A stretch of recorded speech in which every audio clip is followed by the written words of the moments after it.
Anchors అనగానే సుమ, ఉదయభాను, సుధీర్ ఇలా రకరకాల పేర్లు వినిపిస్తూ ఉంటాయి. అయితే ఈ మధ్య ఈవెంట్లో కంటే యూట్యూబ్ ఛానల్స్లో యాంకర్స్ బాగా ఫేమస్ అవుతున్నారు.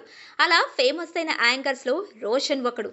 రోషన్ గురించి యూట్యూబ్ చూసే వాళ్లకు పెద్దగా పరిచయం చేయవలసిన అవసరం లేదు. స్టార్ సెలబ్రిటీల హోమ్ టూర్లు వేస్తూ వారి గురించి ప్రేక్షకులకు తెలిసేలాగా చేస్తూ ఉంటాడు. కొత్తగా వచ్చిన ఫేమస్ అయిన నటీనటుల గురించే కాకుండా పాత హీరోయిన్లు ఇప్పుడు ఏం చేస్తున్నారో కూడా ప్రేక్షకులకు చూపిస్తూ ఉంటాడు.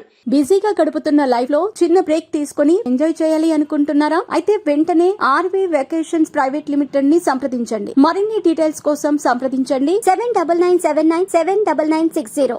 ఇక్కడే కాదు, వారు దేశ విదేశాల్లో ఉన్నా కూడా వారి ఇంటికి వెళ్ళి హోమ్ టూర్స్ చేస్తూ ఉంటాడు. ఇండస్ట్రీలో కూడా రోషన్కు మంచి మంచి స్నేహాలు ఉన్నాయి. ఇప్పటి వరకు రోషన్ టీవీ షోస్లలో పాల్గొన్నది చాలా రేర్. అడపాదడపా జరిగే ఈవెంట్స్లో కనిపిస్తూ ఉంటాడు. కానీ మొదటిసారి రోషన్ ఫ్యామిలీ స్టార్ ప్రోగ్రాంకు గెస్ట్గా వచ్చాడు. సుడిగాలి సుధీర్ హోస్ట్గా వ్యవహరిస్తున్న ఈ షో ప్రతి వారం కొంతమంది సెలబ్రిటీలను గెస్టులుగా పిలిచి వారిలో కొన్ని గేమ్స్ ఆడిస్తూ ఉంటాడు. ఇక చివరిలో వారి ఫ్యామిలీల గురించి, జీవితంలో వారు రిగ్రెట్ అయిన విషయాల గురించి అడిగి ఎమోషనల్ అయ్యేలా చేస్తాడు. ఇక ఈ వారం ఫ్యామిలీ స్టార్స్కు యాంకర్స్, సింగర్స్ కలిసి వచ్చారు.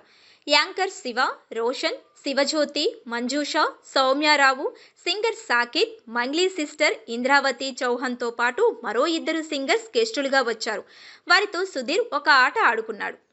ఇక గేమ్ తరువాత యాంకర్ శివకు, రోషన్కు మధ్య ఒక ఇంటర్వ్యూ పెట్టారు.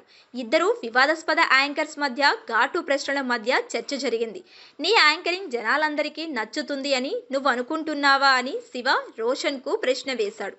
దానికి సమాధానంగా రోషన్ సైతం అదే ప్రశ్నను శివకు తిరిగి అడిగాడు. ఇలా ఒకరిపై ఒకరు ఆరోపణలు చేసుకున్నారు. ఇక ఆ తరువాత ఒక్కొక్కరు తమ జీవితంలో అనుభవించిన పెయిన్ను, ఆ సమయంలో వారికి తోడుగా ఉన్న వారి గురించి చెప్తూ ఎమోషనల్ అయ్యారు. అశు, శివజ్యోతి, జబర్దస్త్ పవిత్ర తమ జీవితంలో జరిగిన సంఘటనలను చెప్తూ వెక్కి వెక్కి ఏడ్చారు. రోషన్ సైతం తన జీవితంలో జరిగిన పెయిన్ఫుల్ స్టోరీ చెప్పడంతో పాటు తనకు ధైర్యం ఇచ్చిన వ్యక్తిని చూపించాడు. ఆయన ఎవరో కాదు, మెగాస్టార్ చిరంజీవి. రోషన్ చిరు గురించి మాట్లాడుతూ, ఒక మనిషి మన వెనక నిలబడి నువ్వెళ్ళు, నీకేదైనా నేనుంటాను అని ధైర్యం ఇచ్చిన వ్యక్తి చిరంజీవి. అన్నయ్యకు జీవితాంతం కాదు 10 జన్మలు ఎత్తిన తమ్ముడిగా పుట్టాలని నేను కోరుకుంటాను అని కన్నీరు పెట్టుకున్నాడు. ప్రస్తుతం ఈ ప్రోమో నెట్టింట సిరాలుగా మారింది.